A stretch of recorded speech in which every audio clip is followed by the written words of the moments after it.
Hey everybody, this is Games Plus James and welcome back to another Unity 2D tutorial. Now today we're going to take a look at how to animate and create a skeletal framework for character animation. And skeletal kind of animation has a few advantages over sprite animations and stuff. So with sprite animations you have to like hand draw every single frame of the animation. You need to move things little by little and you need to know exactly how the character is going to move before you even start it really. But with skeletal animation it's a little bit easier at times because you can just like adjust things in different ways and you can move your arms up and down, wave things around, and it makes animation a little bit simpler, I would say, than just doing things on a sprite sheet. And also you can do fun things like this. So like if you have a nice little simple script going on, you can just like explode your character into tiny little bits and pieces because they're all broken out into little bits like that. So yeah, I'm going to start from scratch and show you how to set up this kind of character that we have here as a basic kind of way to show you how to do your own characters in the exact same fashion. So let's go. Okay, so we've got a blank little project file going here. We've got some ground, we've got some stuff set up for it. I've got a simple little script for player movement done, which is just a basic little moving around and being able to jump, which will be helpful for our animation as we test it out. But it's all very straightforward. And of course I've got an art file full of all the pieces that we're going to use to make our guy, and the link for this art file will be down below the video if you want to use the same exact thing for your own trying out, or else you can use your own multiple piece character thing. So we're going to just break this up into little bits now. So make this the right size, 16 pixels per unit. We put on point filter, it's 64 by 64, so we go max size 64. And we will go for true color, and we apply those changes. Oh, actually we need to make this a multiple sprite. Apply those changes and then go into our sprite editor. So we need to get all these pieces and make them work for our player. So as I call the character Super Speedo, but that's okay. We'll just say, so this is his right arm, so we'll say R arm upper, like that, and we just copy and paste this because we're going to go left arm upper here, so then we can just paste it in and say like that. And then we got right arm lower here, so we'll paste it again and go lower, copy that, and then we got our left arm, we've got our body, got right leg upper, we'll go for left leg upper as well here. Oops. Left leg upper, this is our right leg lower, then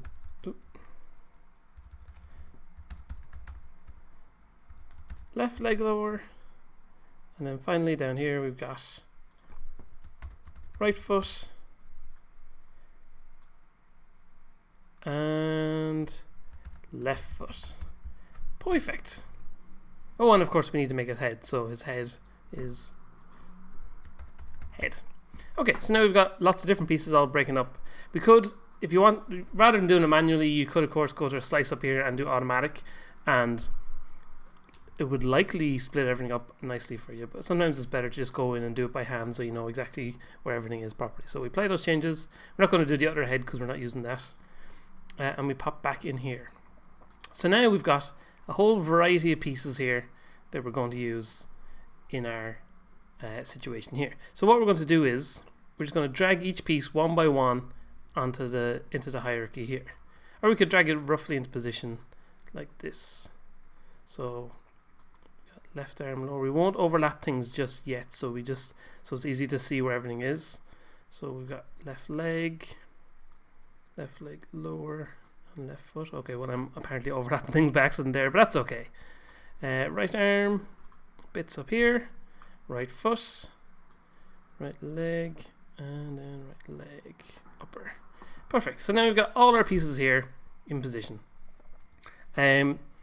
But an important part of this is that at the moment, all these pieces now have the center of them.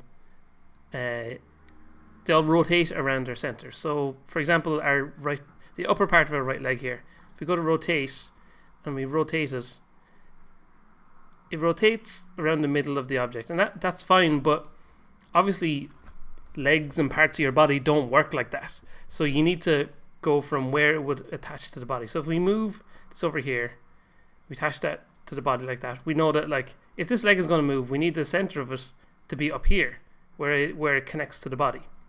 So if we go back into our sprite editor, and these changes will automatically apply to the ones we've created outside, what we do is, you see this little circle here, that is where the center point of the object is, the pivot point as it's called. So what you want to do is basically move that up so it's at the point where each individual part will be connecting to the body. So this is the upper arm, and that will be connecting to the shoulder at the top of it there like that.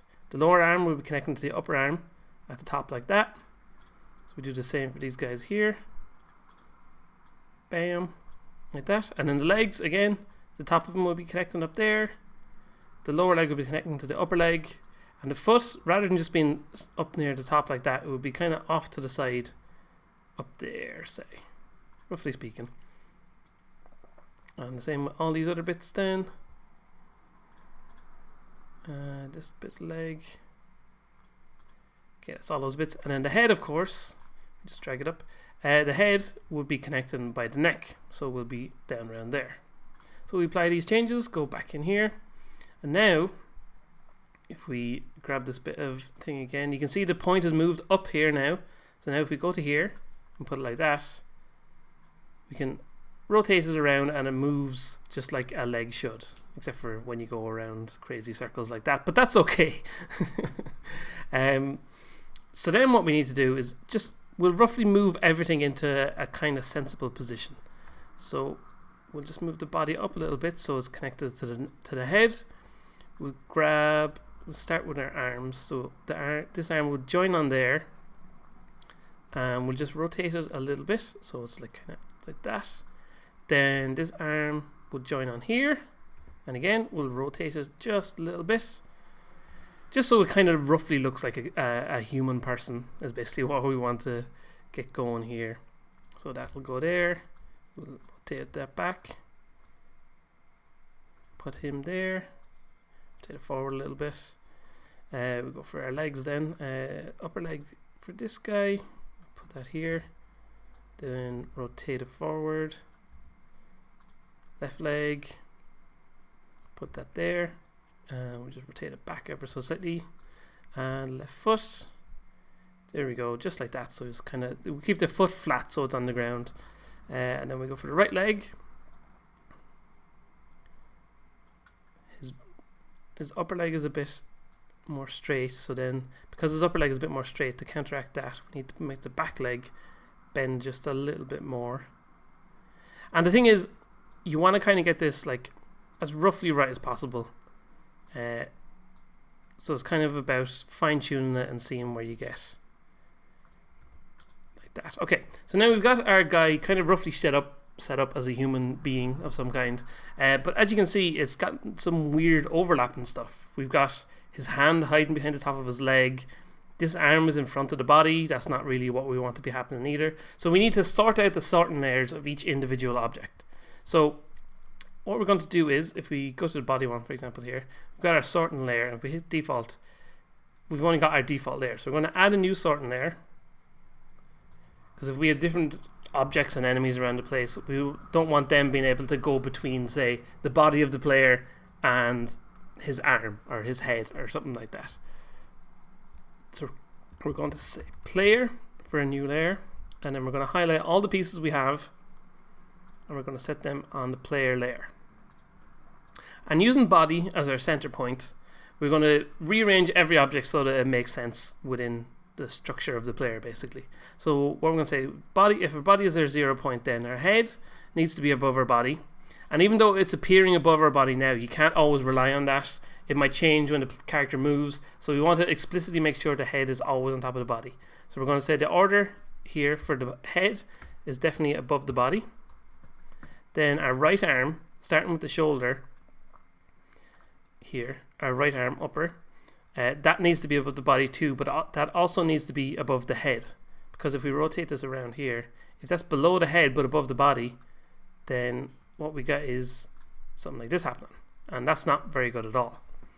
So what we'll say is, so we know a head is 1, so we'll make this guy 2, then right arm lower, because we know the upper part was 2, so now we're going to make this guy 3, so he appears above all that stuff there like that.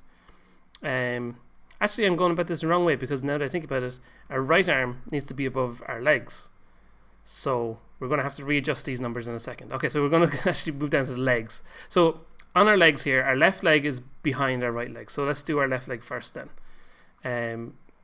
So our left leg upper, this one needs to be 2, because we don't want some crazy situation happening where somehow the head ends up contacting the knee. I don't really know how that would happen, but it could potentially happen, so we don't want to run into that. So we've got our 2 there. Our left leg lower will be 3, because we'll have that in front, and then our left foot will be 4. So because that's 4, we know that we always want this leg to be behind the right leg, so we're going to make sure with our right leg upper that now that this will be 5, lower part will be 6, and the foot will be 7. So now that we know that 7 is the frontmost point, we want to make sure that these parts are always above this leg. So we go back to our right arm upper, here we go, we'll make this 8, and right arm lower will be 9. So now we have all our pieces in the right position. They're all lined up nicely for us, so that they all make a relative kind of sense, except for our left arm. We haven't fixed that yet. So our left arm, because we know the left arm is going to be behind the body, instead of saying 0 or 1 or 2, whatever, we'll say -1, so that pops behind like that. Actually, we'll make it -2, because we want this arm to be as the same as it is here. We want the lower arm to be in front of the upper arm. So our lower arm here, this guy will be -1. So now both of these pieces will appear behind the body like that. So now we need to make sure that if we're going to rotate objects, for example, if this guy can move perfectly fine, that's all well and good, but we want, if we move our upper arm like that, we want our lower arm to move exactly attached to this. And it's relatively straightforward and simple. So what we're going to do is we're going to create a new object, create empty, and we're going to call this the player. And we're going to grab all these pieces and just make that a child of player. And the reason we want to do that is when we go to animate every part of the character, we'll animate rotation, but sometimes we'll also animate movement. And if we were to make this on the top layer of the game, then when we animated movement, what would happen is it would move within the whole world. So if we say we animated this arm to move up slightly,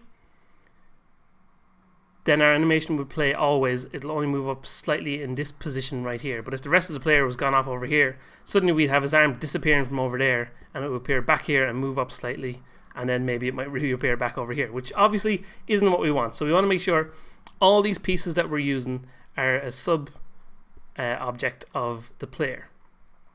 And then we want to sort out the position of everything in relation to the player object. We're actually going to... Player center is kind of off here somewhere. So we might just move this down here like this.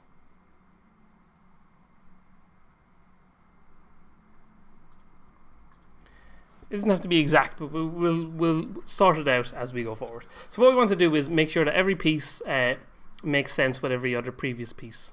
I'm actually going to move the whole object just back over here away from this camera, which is kind of in our way. So what we're going to say is, so we have our body. We know that our head is attached directly to our body, so we'll grab him. We've got our arms here. We know that the lower arm is directly attached to the upper arm, so we'll drag lower as a child of upper, and we'll do the same for the right arm. Lower as a child of upper. And we know our arms, our upper arms are both childs of the body because they're directly attached to the body. So we'll grab upper, make it a child of body. We'll grab right arm upper and make it a child of body.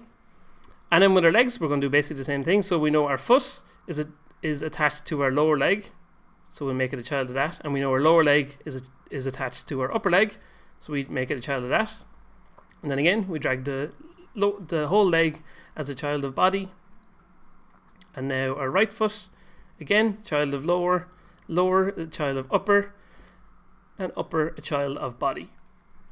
So now, very simply and very straightforwardly, we've got a situation where if we grab our arm here, we rotate the arm now the whole arm moves nicely just like that. And we can rotate our lower arm to be in different positions. Do the same with our legs. We can go mad, spin, crazy spin kicks. But it makes it very, very easy to quickly make adjustments, and then you can see already he looks like he's moving a little bit slightly. So that's kind of the basics of setting up your skeletal animation. It's pretty straightforward and pretty handy.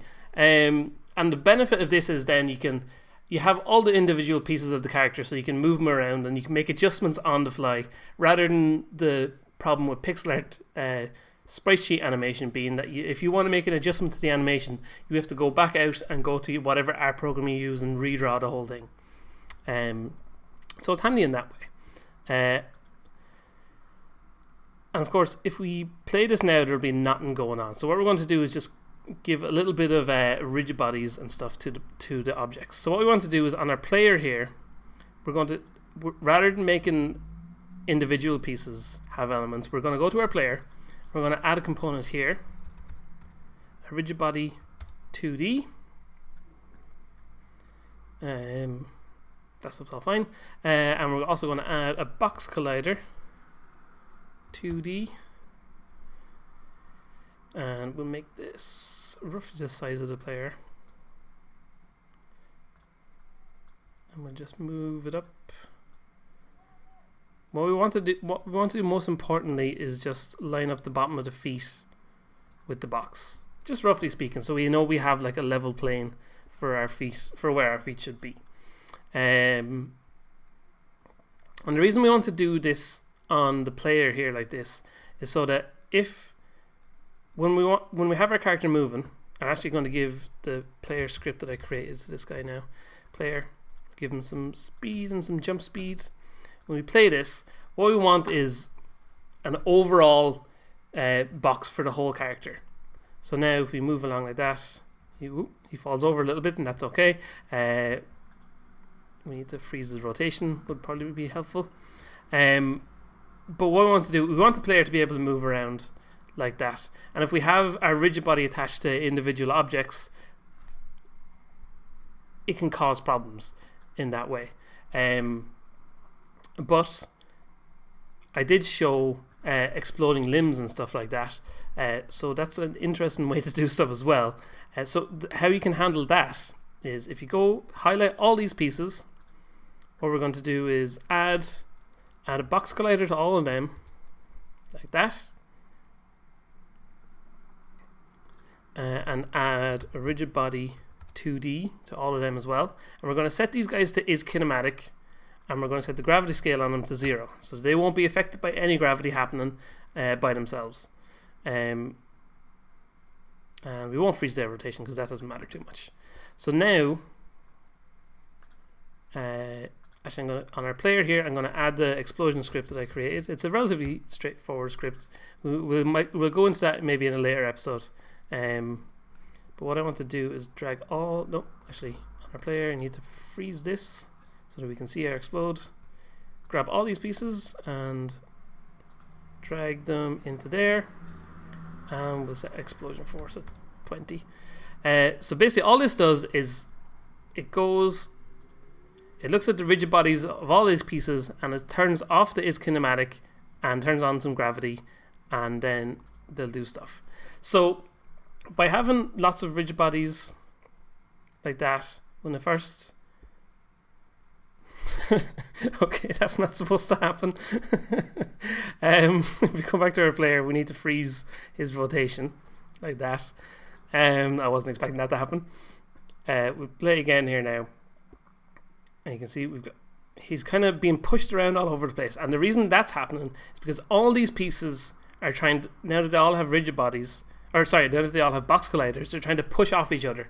But because they're set to be not kinematic, then what that means is they're not allowed to move relative to the world. So that puts a lot of force on the player box, basically, and it tries to move all over the place. So the way to fix that is to grab all these little pieces, and we need to give them a specific layer. So we'll add a new layer, and we'll just call it player, so that we have all these objects. And we're actually going to select all of them, and we're going to say all of them are on the player layer. So we change all those, and what we'll do is go to our edit here and down to our project settings and physics 2D, and we'll untick player and player interaction. So any player element will not interact with any other player element. So if we go back here and now we hit play,